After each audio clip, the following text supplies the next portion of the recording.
আসসালামু আলাইকুম এভরিওয়ান। মায়ের মৃত্যু গল্পের 2 নাম্বার পর্ব।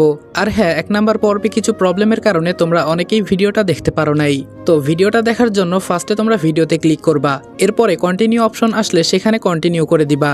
আর ভিডিওটা যদি একেবারে তোমাদের সামনে শো না করে তাহলে 18 বছরের উপরে বয়স দেওয়া এরকম একটা জিমেইল নিবা এবং সেই জিমেইলে তোমরা ইউটিউব লগ ইন করলে আমাদের ভিডিওটা পেয়ে যাবা। মূলত ভিডিওতে এজ রেস্ট্রিকশন পড়ার কারণে এই প্রবলেমটা হচ্ছে। আশা করি বুঝতে পারছো। তো চলো বেশি কথা না বলে গল্প শুরু করা যাক। প্রায় 10 মিনিট পর মায়ের সাথে আম্মু আমার রুমে প্রবেশ করলো। মায়া কান্না করতে করতে চোখ মুখ লাল করে ফেলেছে। এসব দেখে আমার শরীর আরো জ্বলে যাচ্ছে। কুকাম করে আবার ভাব দেখায়, দাঁড়া মায়া, তোকে জন্মের ঠিক করে ছাড়বো আমি। আম্মু সরাসরি আমার সামনে এসে ঠাস ঠাস করে আমার গালে 2টা চড় দিয়ে বলল, আমি কি তোকে এই শিখিয়েছিলাম? ছোট ভাই হয়ে বড় বোনকে ভালোবাসার প্রস্তাব দিস? ছি, তোর লজ্জা করে না? ও তোর চাচাতো বোন হয়, আবার তোর থেকে সিনিয়র। তুই কিভাবে এমন করতে পারিস? আবার আজে বাজে কি সব কথা নাকি বলিস? মায়ের দিকে তাকিয়ে দেখি আমার দিকে চোখ টিপ দিয়ে মুচকি হাসছে। আমি এবার বিছানার উপর বসে বললাম, আম্মু জানো, যখন আমি ছোট থেকে বড় হয়েছি তখন থেকে আমি শুধু একটা ভুল করেছি, এই মায়াকে প্রেমের প্রস্তাব দিয়ে। আর এখন জানো, ওর চেহারা দেখতেও আমার ঘৃণা করে। যার ভেতরে এত নোংরামি ভরা তাকেই কি না আমি শেষমেশ প্রেমের প্রস্তাব দিয়েছি। ওকে তো আমার বড় বোন বলতেও লজ্জা করছে, নষ্টা কোথাকার। মায়া এবার কান্না করে বলল, দেখো চাচি, তোমার সামনেও। আম্মু কিছু না বলে রুম থেকে চলে গেল। কিছুক্ষণ পর লম্বা একটা লাঠি এনে আম্মু আমাকে ইচ্ছা মতো মারতে লাগলো। আমি শুধু চুপচাপ দাঁড়িয়ে আছি। আমি জানি আমাকে যেমন আমার আম্মু ভালোবাসে ঠিক ততটা মায়াকেও ভালোবাসে। অনেকক্ষণ মারার পর আম্মু ক্লান্ত হয়ে পড়ল। হঠাৎ করে আমার সৎ বাবা রুমে ঢুকে আম্মুকে আটকিয়ে বলল, তোমার মাথা খারাপ হয়ে গেছে? নিজের সন্তানকে কেউ এভাবে মারে? সৎ বাবা আম্মুকে কোনো রকম বুঝিয়ে রুমের বাহিরে নিয়ে গেল। এবার মায়া হাসি মুখে বলল, আমাকে খারাপ বলার পরিণাম দেখেছিস? আর কখনো আমার পেছনে লাগতে আসবি না।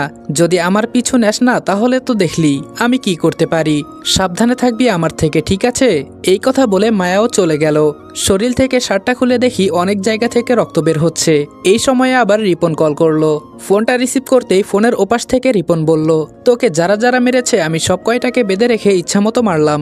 এখনো বাধা আছে, কিন্তু আমার মাথায় ধরছে না তোর সৎ বাবা কেন তোকে মারতে চায়। তোদের মাঝে কি কোনো ঝগড়া হয়েছে নাকি? রিপনের কথা শুনে আমি বললাম, রিপন, ওদের তুই ছেড়ে দে, আমি তোকে সবকিছু বলবো। তুই শুধু একটু অপেক্ষা কর। এখন আমাকে এটা বলতো, তুই ওদের কিভাবে ধরলি? রিপন বলল, তুই হয়তো জানিস না আমি কাদের সাথে চলাচল করি। হাত দিয়ে ইশারা করলে সব কয়টার লাশ পড়ে যেত। কৃষকের কাজ করি বলে আমাকে এতটা শান্ত মনে করিস না। আমার বেস্ট ফ্রেন্ডের গায়ে কেউ হাত দিবে, আমি কি সেটা কখনো হতে দিতে পারি বল? আচ্ছা, আজকে কি তোর বাসায় আসবো আমি? আমি বললাম, না, তার আর দরকার নেই। আজকে আম্মুর মেজাজ পুরাই গরম হয়ে আছে। ফোন রাখি, তোর সাথে পরে কথা হবে। ফোনটা রেখে চিন্তা করছি, আমি আমার ঘরেই দুধকলা দিয়ে সাপ পুষি, আর সেই সাপ আমাকে মারার চেষ্টা করছে। ছাড়বো না আমি কাউকে। এসব চিন্তা করতে করতে আয়নার সামনে চলে গেলাম। আয়নার সামনে গিয়ে দাঁড়িয়ে দেখি শরীরের অনেক জায়গা থেকে রক্ত পড়ছে। আম্মু যখন রেগে যায় তখন তিনি তার রাগ কন্ট্রোল করতে পারে না, কিন্তু আজকে যে মায়া মিথ্যা বলে আমাকে এভাবে মার খাওয়ালো। হঠাৎ শুনি আমার রুমের বাহিরে থেকে কে জানি দরজায় ঠোকা দিচ্ছে। আমি একটু জোরে বললাম, বাহিরে কে? বাহির থেকে বলল, রনি, আমি মিতু, তাড়াতাড়ি দরজা খোল। আমাকে মেরে মিতুকে আম্মুই হয়তো কল করে বলেছে এখানে আসতে। দরজা খুলে দিলাম। মিতু আমাকে দেখে জোরে একটা চিৎকার দিয়ে বলল, রনি, তোর শরীর বেয়ে এত রক্ত পড়ছে কেন? আম্মু আমাদের থেকে কিছুটা দূরে দাঁড়িয়েছিল। মিতুর চিৎকার শুনে আম্মু আমার দিকে চোখ বড় করে তাকালো। মিতুকে রুমে ঢুকিয়ে দরজা বন্ধ করে দিলাম। মিতু হাতে করে একটা বক্সও এনেছে। মিতু আমাকে শুয়ে পড়তে বলে বলল, আমাকে একবার কল করবি না? এখন বল কি কারণে আন্টি তোকে মারলো? বিছানার উপর শুয়ে বললাম, আম্মুর সামনে মায়াকে বকা দিয়েছিলাম, মানে ওকে নষ্টা মেয়ে আরো অনেক কিছু বলেছি, এজন্য আম্মু আমাকে মারলো। আর তুই তো জানিস আমার আম্মুর রাগ কেমন। মিতু আমার শরীরে ঔষধ লাগাতে লাগাতে বলল, আমি তোকে কতবার করে বলেছি সবকিছু ভেবেচিন্তে করতে হবে। আমি বলেছি না এত অস্থির হইস না। মায়া যদি সত্যি এরকম করে থাকে তাহলে আমরা মিলেমিশে পরামর্শ করে সিদ্ধান্ত নিব। আমরা কি ছিলাম না? আমি বললাম, বাদ দে মিতু, আমার এখন এসব কথা শুনতে ভালো লাগছে না। তুই হাসপাতালে চলে যা, পরে আবার আমার জন্য তুই বকা খাবি। মিতু বলল, আরে রাখ তোর হাসপাতাল, তোর কি মনে হয় এইদিকে আমার ফ্রেন্ড অসুস্থ আর আমি হাসপাতালে যাব? চাকরি গেলে যাবে। মিতুর দিকে তাকিয়ে বললাম, তোদের মতো বেস্ট ফ্রেন্ড আছে দেখে আজও বেঁচে আছি, না হলে কোন দিনই মারা যেতাম। মিতু বলল, হয়েছে হয়েছে, আর পাম দিতে হবে না। বাহির থেকে স্পষ্টভাবে আম্মুর কান্নার শব্দ শোনা যাচ্ছে। মিতু আমার মাথায় হাত দিয়ে বলল, ঘুমানোর চেষ্টা কর, একটু ভালো লাগবে। আর একটা কথা, আচ্ছা যা পরে বলবো, তবে একটা সুখবর আছে জানিস কি? আমি বললাম কি বলবি বল। মিতু সবকিছু গোছাতে গোছাতে বলল, আমরা যখন আসছিলাম তখন রাস্তায় জ্যাম ছিল না, তোর কি মনে আছে? আমি বললাম আসার সময় বলেছিলি একটা মেয়ের জন্য জ্যাম লেগেছে, এখন কাহিনী বল কি হয়েছে। মিতু বলল, যে মেয়ের কারণে রাস্তা ব্লক ছিল সেই মেয়েকে বিশ্বের প্রথম সুন্দরী হিসেবে ঘোষণা করা হয়েছে, আর এই মেয়েটা মূলত আমাদের বাংলাদেশের। ওর বাবার এত টাকা পয়সা যে 100 জন মিলে সারাদিন গুনে ওর বাবার টাকা ফুরাতে পারবে না, আর আমাদের গ্রামটাকে ওরা দেখতে এসেছে। কালকে এই জায়গায় মেয়েটা আসবে, দেশ বিদেশে থেকে অনেকেই আসছে ওকে দেখার জন্য।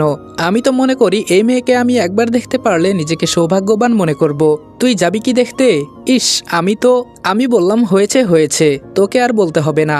কোথায় থেকে কোন মেয়ে এসে বলেছে বিশ্ব সুন্দরী, তাতেই তুই পাগল হয়ে গেলি। তুই কি কম সুন্দরী? তাহলে আমিও তো তোকে বিশ্ব সুন্দরী বলতে পারি। মিতু লজ্জা পেয়ে বলল, যাহ তুই যে কি বলিস না, এখন ঘুমা, আমাকে আবার হাসপাতালে যেতে হবে, আর আন্টির সামনে কিন্তু কিছু বলবি না। আমি বললাম বলতে হবে না। মিতু আমার চুলে বিলি কেটে দিতে দিতে বলল, আমাদের না বলে যদি কিছু করেছিস তাহলে তোর খবর আছে, মনে রাখিস। কিছুক্ষণ পর আপনা আপনি আমি ঘুমিয়ে গেলাম। যখন ঘুম ভাঙলো তখন দেখি আমি নড়াচড়া করতে পারছি না। চোখ খুলে তাকিয়ে দেখি আম্মু আমাকে 2 হাত দিয়ে জড়িয়ে ধরে ঘুমিয়ে আছে। হঠাৎ দেখি এক ফোঁটা জল আমার চোখ দিয়ে গড়িয়ে পড়ল। এই হলো মায়ের ভালোবাসা। আমাকে কিছুক্ষণ আগে মেরেছে, আর এখন কিভাবে ছোট বাচ্চার মতো আমাকে জড়িয়ে রেখেছে। আসলে মায়ের ভালোবাসার কোনো তুলনা হয় না। চোখ মুখ লাল হয়ে আছে আম্মুর। চোখের পানি মুছে আম্মুর দিকে তাকিয়ে আছি। পৃথিবীর কোনো জায়গা যদি নিরাপদ থাকে তবে সেটা হলো মায়ের কোল। সন্তানের জন্য নিজে গুলি খাবে, তাও সন্তানকে মরতে দিবে না। আম্মু চোখ খুলে আমার দিকে তাকিয়ে আমার গালে একটা চুমু দিয়ে বলল, আমার উপর রাগ করেছিস বাবা? আমি বললাম, ধুর আম্মু কি বলো, মা যদি ছেলেকে না মারে তাহলে কে মারবে? আম্মু উঠে আমার হাত ধরে ওয়াশরুমে নিয়ে গিয়ে সুন্দর করে গোসল করিয়ে দিয়ে বলল, কাউকে যদি পছন্দ না হয় দূরে থাকবি, আর যেন আমি এমন কিছু না শুনি। আর মিতু যে ওষুধগুলো দিয়ে গেছে সেগুলো ঠিক মতো খাবি, তাহলে তাড়াতাড়ি তুই সুস্থ হয়ে যাবি। এখন আমি ওষুধ লাগিয়ে দেই, এইদিকে আয়। আমি মাথা নেড়ে সম্মতি দিয়ে বললাম, ঠিক আছে আম্মু। রুমে গিয়ে আম্মু ওষুধ লাগিয়ে দিল। কিছুক্ষণ পর খাবার খেলাম, কিন্তু কোথাও মায়াকে দেখতে পেলাম না। এখন বাজে রাত প্রায় 11টার মতো। ছাদের এক কোনায় দাঁড়িয়ে আছি। হঠাৎ কারো কাশির আওয়াজে পেছনে তাকালাম। পেছনে তাকিয়ে দেখি মায়া দাঁড়িয়ে আছে। আমি কিছু না বলে চুপচাপ দাঁড়িয়ে আছি। মায়া আমার সামনে এসে বলল, কি অবস্থা তোর? আমি হাসি দিয়ে বললাম, দেখ মায়া, আমি তোকে এখন কিছু বলছি না, আমাকে বিরক্ত করিস না, প্লিজ চলে যা এখান থেকে। মায়া বলল, বাবা এতটা রাগ আমার উপর? আচ্ছা বলতো, আমি কি তোর বোন না? এসব কথা বলতে কি তোর একবারও মুখে বাঁধলো না? আমি বললাম, একজন 20 বয়সী যুবতী মেয়ে আর 25-এর ঊর্ধ্বে একজন পুরুষ, তারা যখন সবকিছু ভুলে ভালোবাসার সম্পর্ক করে তখন কি তাদের লজ্জা লাগে না? নাকি তারা বাহিরেও এসব করে বেড়ায়? আমার কথা শুনে এবার মায়া 2 পা পিছিয়ে গিয়ে বলল, মানে তুই কি বলছিস এসব? আমি বললাম, না মানে এমনি বললাম আর কি। কানার তো আবার মনে মনেই জানা আমি জেগে আছি বলে হয়তো অনেক মানুষ বিরক্ত হচ্ছে, তারা তাদের কাজ করতে পারছে না। ছি, মনটা চাইতেছে গুলি করে মেরে ফেলি। মায়া ধপ করে আমার কথা ঘুরিয়ে বলল, রনি আমি তোকে এখানে একটা কথা বলতে এসেছি। আমি বললাম, কি আর বলবি? যদি বলতেই চাস বলে দে, না হলে এখান থেকে যা, আমাকে বিরক্ত করিস না। মায়া মাথা নিচু করে বলল, আসলে কথাটা হলো আমি তোর প্রেমে পড়ে গেছি। কখনো ভাবি নাই আমি আমার ছোট ভাইয়ের প্রেমে পড়ব। আই লাভ ইউ চাচাতো ভাই। যে আমি কিছু বলতে যাব তখন মায়া বলল, এখন না, এই উত্তরটা আমি সকালে জানতে চাই। আমি অপেক্ষা করব তোর জন্য। আর বিকালে মার খাওয়ানোর জন্য সরি, মাফ করে দিস। ভালোবাসার জন্য মাঝে মাঝে এমন পরীক্ষা দিতেই হয়, আর সেই পরীক্ষায় তুই পাশও করলি। আমি এখন আসি, ঠিক আছে? উত্তরের অপেক্ষায় থাকবো। এই বলে মায়া চলে গেল। এবার একটা জিনিস আমার নজরে পড়লো, তাই তাড়াতাড়ি মিতুকে কল দিলাম। মিতু ঘুম ঘুম চোখে ফোন রিসিভ করে বলল, এত রাতে কল দিলি কেন? কি হয়েছে? আমি বললাম, সকালে আমাদের এখানে যে বেসরকারি হাসপাতাল আছে না, ওখানে যাবি, গিয়ে দেখবি মায়া নামের কোনো এক রোগী এসেছিল নাকি। যদি এসে থাকে আমাকে সেই রিপোর্টগুলো দিবি, ঠিক আছে? মিতু বলল, হঠাৎ এত রাতে এসব কথা যে বললি? আমি বললাম, কারণ মায়া কিছুক্ষণ আগে আমাকে প্রপোজ করে গেছে। আমি জানি ওরা আমাকে নিয়ে কোনো গেম খেলছে। থাক, আর তোকে বিরক্ত করে লাভ নেই, যেটা বললাম সেটা করবি, বাকি কথাগুলো সকালে বলবো, ঠিক আছে? তুই এখন ঘুমা। মিতু বলল, আরে শোন। আমি বললাম, সকালে বলিস কেমন? এই বলে ফোনটা রেখে দিলাম। সকালে ঘুম থেকে উঠে দেখি আম্মু কফি হাতে দাঁড়িয়ে আছে। আমি তাড়াতাড়ি বিছানা থেকে লাফ দিয়ে উঠে আম্মুর হাত থেকে কফির মগটা নিয়ে বললাম, আরে আম্মু, তুমি সকাল সকাল কষ্ট করে কফি নিয়ে আসলে কেন? যদি দরকার হতো আমি নিজেই বানিয়ে নিতাম, তুমি আবার কষ্ট করে। আম্মু আমাকে থামিয়ে বলল, হয়েছে হয়েছে, তোর আর কিছু বলতে হবে না, এখন ফ্রেশ হয়ে আয়। আমি যাই, আমার অনেক কাজ পড়ে আছে। এই বলে আম্মু চলে গেল। ফ্রেশ হয়ে কফি হাতে নিয়ে খেতে লাগলাম। হঠাৎ মনে হলো যেন কেউ একজন আড়াল থেকে হাসছে। আমি দরজার কাছে গিয়ে বললাম, কে বাহিরে? এবার মায়া আমার সামনে এসে বলল, আমি। আর তোর কফি কিন্তু আমিও খেয়েছি যখন তুই ওয়াশরুমে ছিলি। কেমন হলো বলতো বিয়ের আগেই? মায়া আর কিছু বলার আগে কফির মগটা হাত থেকে নিচে ফেলে দিয়ে বললাম, ওয়াক থু, আমার তো এখন বমি আসছে। ভাগ্য ভালো যে সকালে তেমন কিছু খাই নাই। আমার কাহিনী দেখে মায়া চোখ মুখ লাল করে কিচেন রুমের দিকে চলে যাচ্ছে। যাকগে, তাতে আমার কি। আমার দরজা বন্ধ করে আবার বিছানায় শরীর লাগিয়ে দিলাম। অনেকক্ষণ পর আম্মু ডেকে বলল, বাবা আয়, নাস্তাটা সেরে নে। আমি বললাম, আম্মু চলো। আমি টেবিলে গিয়ে বসতেই মায়াও এসে আমার সামনাসামনি বসলো। আম্মু আমার পাশে বসে আমাকে খাইয়ে দিতে লাগলো। খেতে খেতে আম্মুকে বললাম, আজকে এত আদর দিচ্ছ যে? ছেলের জন্য কফি, আবার খাবার তুলে খাইয়ে দিচ্ছ, ব্যাপার কি? হ্যাঁ। আম্মু ঠাস করে আমার মাথায় থাপ্পড় দিয়ে বলল, যত দিন যাচ্ছে তত শুধু দিন দিন বদমাশ হয়ে যাচ্ছিস। এর মাঝে মায়া বলে উঠল, চাচি আম্মা, আমি আপনাকে একটা গল্প শোনাই, শুনবেন কি? আমার আম্মু সরল মনে বলল, মা বল শুনি। এবার মায়া বলা শুরু করলো, একটা ছেলে তার চাচাতো বোনকে অনেক ভালোবাসতো, তবে মেয়েটা তখন রাজি ছিল না। যখন মেয়েটার মন নরম হয়ে গেল, মেয়েটাও চিন্তা করলো, আমার চাচাতো ভাই আমার জন্য এত পাগল, ভালোই তো হয় আমি অজানা কোনো ছেলের কাছে বিয়ে বসবো না, চাচাতো ভাইকেই তাহলে বিয়ে করে নেই। আর যখন মেয়ে রাজি হলো তখন ছেলে রাজি হয় না। এখন এর সমাধান কি চাচি আম্মু? আমি এই প্রশ্নের উত্তর জানতে চাই। আমার আম্মু এবার হাসি দিয়ে বলল, ছেলে হয়তো কোনো কারণ খুঁজে পেয়েছে, এজন্য রাজি হয় নাই, না হলে নিজের ভেতরে আলাদা একটা রাগ চেপে আছে।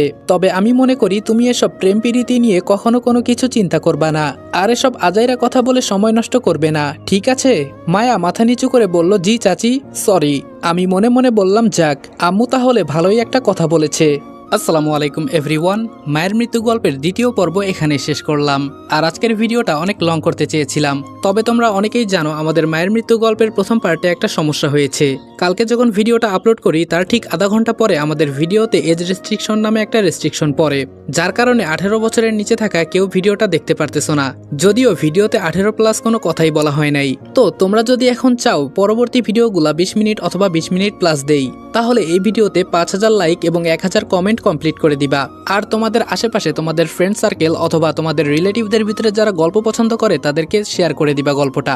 যেহেতু তোমাদেরকে এন্টারটেইন করার জন্য আমরা এত কষ্ট করে থাকি, সেহেতু তোমাদের কাছে এতটুকু আবদার করতেই পারি। আর আমি মনে করি আমার ভাই ব্রাদারের কাছে এগুলো কোনো কিছুই না।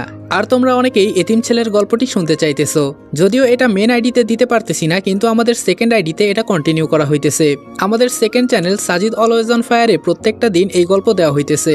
আমাদের সেকেন্ড চ্যানেলের লিঙ্ক তোমরা পিন কমেন্টে পেয়ে যাবা, এবং আমাদের মেন চ্যানেলের হোম পেজেও চ্যানেলটা সেভ করা আছে। তো যাও আর ওইখান থেকে এতিম ছেলের গল্পটা শোনো। আর প্রথম পর্বটি যারা শুনতে পারো নাই তারা কিভাবে শুনবা এটা তো ভিডিওর শুরুতে বলেই দিয়েছি, আশা করি এটা আর বলতে হবে না। তো দেখা হচ্ছে নেক্সট ভিডিওতে, ততক্ষণ ভালো থাকবা, সুস্থ থাকবা, আল্লাহ হাফেজ।